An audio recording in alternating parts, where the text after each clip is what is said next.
মৰমৰ ছাত্ৰ ছাত্ৰীসকল, তোমালোকক মই মোৰ চেনেলটোলৈ স্বাগতম জনাইছোঁ।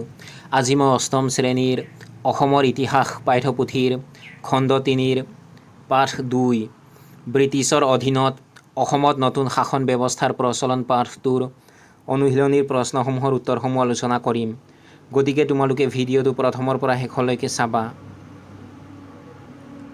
অনুশীলনীৰ আৰম্ভণিতে দিয়া আছে তলৰ প্ৰশ্নবোৰৰ 1 নঙৰ পৰা 5 নঙলৈ শুদ্ধ উত্তৰৰ কাষৰ গোল চিনটো পূৰ কৰা। 1 নম্বৰ প্ৰশ্নটো হৈছে ব্ৰিটিছ চৰকাৰে সমগ্ৰ অসম তদাৰকৰ দায়িত্ব কাক দিছিল? ইয়াৰ শুদ্ধ উত্তৰ হৈছে অপশ্যন নাম্বাৰ খ, ডেভিড স্কট। গতিকে তোমালোকে অপশ্যন খৰ কাষত থকা গোল চিনটো পূৰ কৰি দিবা। 2 নম্বৰ প্ৰশ্নটো হৈছে উজনি অসমত পাইক প্ৰথা উঠাই দি তাৰ বিনিময়ত কিমান টকাকৈ কৰ দিয়া নিয়ম কৰা হৈছিল? ইয়াৰ শুদ্ধ উত্তৰ হৈছে অপশ্যন নাম্বাৰ গ 3। গতিকে তোমালোকে অপশ্যন গৰ কাষত থকা গোল চিনটো পূৰ কৰি দিবা। 3 নম্বৰ প্ৰশ্নটো হৈছে কোনটো অঞ্চলৰ ৰাজহ সংগ্ৰহৰ বাবে বেলেগ এটা গোট তৈয়াৰ কৰা হৈছিল? ইয়াৰ শুদ্ধ উত্তৰ হৈছে অপশ্যন নাম্বাৰ ক, নগাঁও আৰু ৰহা।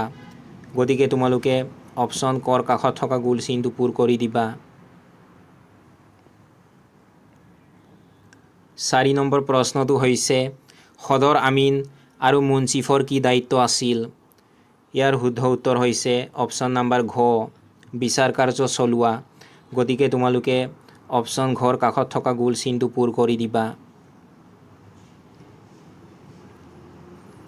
5 নম্বৰ প্ৰশ্নটো হৈছে গমধৰ কোঁৱৰে কিমান খ্ৰীষ্টাব্দত ব্ৰিটিছ চৰকাৰৰ বিৰুদ্ধে বিদ্ৰোহ কৰিছিল?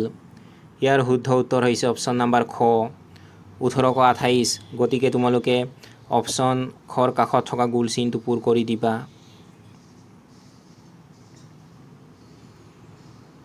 6 নম্বৰত দিয়া আছে ক অংশৰ লগত খ অংশ মিলোৱা।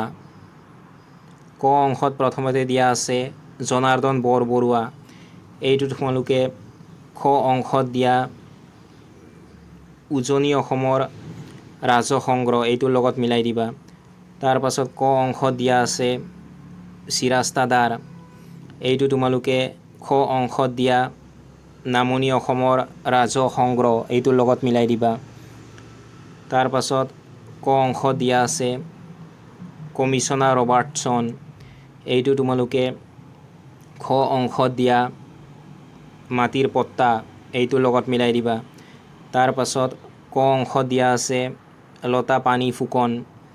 এইটো তোমালোকে খ অংশত দিয়া নগাঁও আৰু ৰহাৰ কৰ সংগ্ৰহ এইটোৰ লগত মিলাই দিবা।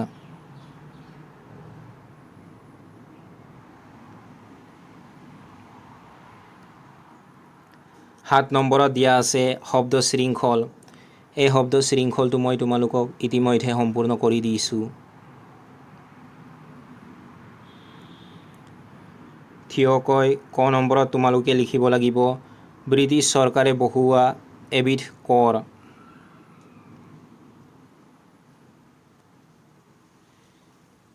এইফালে ক নম্বৰত তোমালোকে থিয়কৈ লিখিবা আয়কৰ।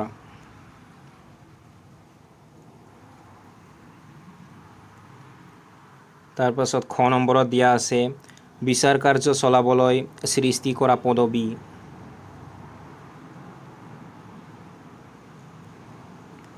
এইফালে খ নম্বৰত তোমালোকে থিয়কৈ লিখিবা সদৰ আমিন।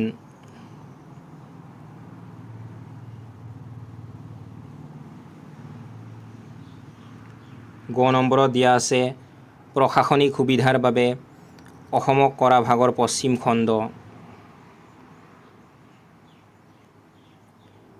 এইফালে গ নম্বৰত তোমালোকে থিয়কৈ লিখিবা নামনি।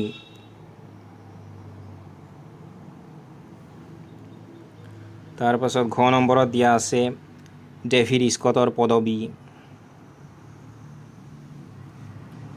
ঘ নম্বৰত তোমালোকে পথালিকৈ লিখিবা কমিছনাৰ।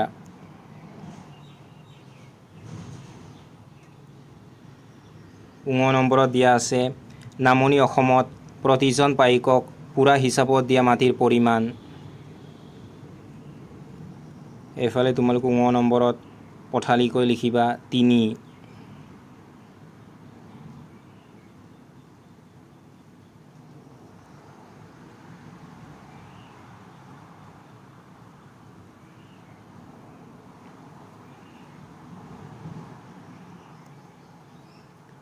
আঠ নম্বৰত দিয়া আছে চমু উত্তৰ দিয়া 30টামান শব্দৰ ভিতৰত। ক নম্বৰ প্ৰশ্নটো হৈছে ব্ৰিটিছ চৰকাৰৰ ৰাজহ ব্যৱস্থাৰ বিষয়ে বৰ্ণনা কৰা।